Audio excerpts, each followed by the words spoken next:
Well, protein leverage, I think we need to go back a step, and that is to the discovery that animals, including ourselves, don't have a singular appetite. We don't just feel full or hungry, satiated after eating. It transpires, and we were pioneering in this area, but other biologists before us and at the same time developed similar insights. We have specific appetites for different nutrients. And there are many, many possible nutrients that you could have a specific appetite for, but there's actually a rather small number that animals have time and again evolved in their natural environments. And they tend to include the macronutrients, protein, carbohydrate, and fat, and some of the micronutrients, salt and calcium, for example, two of the essential minerals.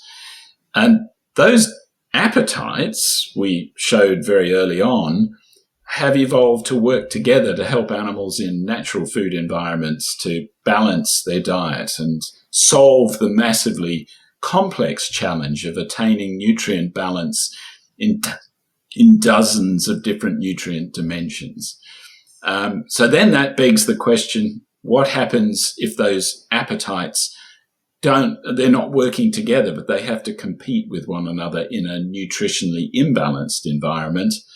And we went on to show in a range of species, not all, but certainly a number across many different taxa of animals, including in humans, that the protein appetite tends to dominate if put into competition with the other nutrient-specific appetites.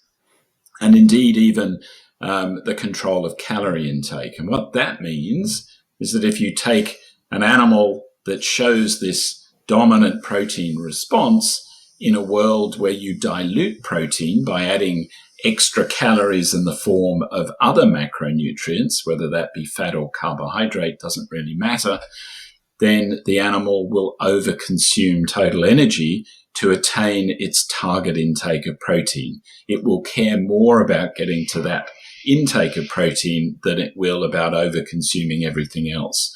That's what we call protein leverage.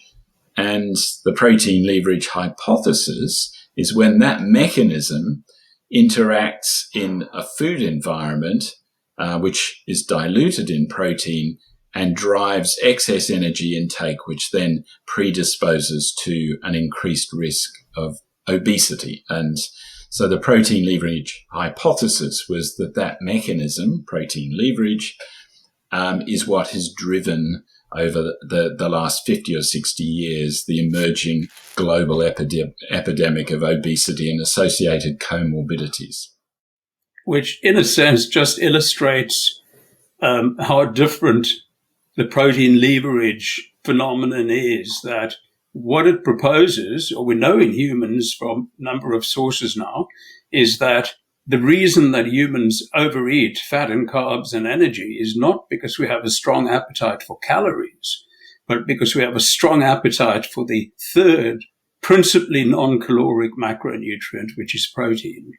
It's an entirely different focus, and it's an important focus because it means we can then we can direct our searches in the food environment for the causes, not at calories, but specifically at protein. And that's what we've been doing in a lot of our recent work, is trying to understand how it is that this protein appetite can or does drive excess energy intake in changed human environments. Protein leverage isn't quite as strong in both directions. You can overeat protein. Your body will allow you to do that with greater ease than allowing you to undereat it, because clearly the costs of undereating protein are substantial. You pay the price in all manner of ways to do with growth and development and reproduction and maintenance of tissues. But you don't need to go to 40% protein to get the benefits of an increase in protein. You need to simply chase your target. But you're right. As a therapeutic intervention, increasing the percent of protein in the diet is a very simple way to reduce calorie intake and hence to promote and maintain weight loss. And there are many trials that indicate that that's the case.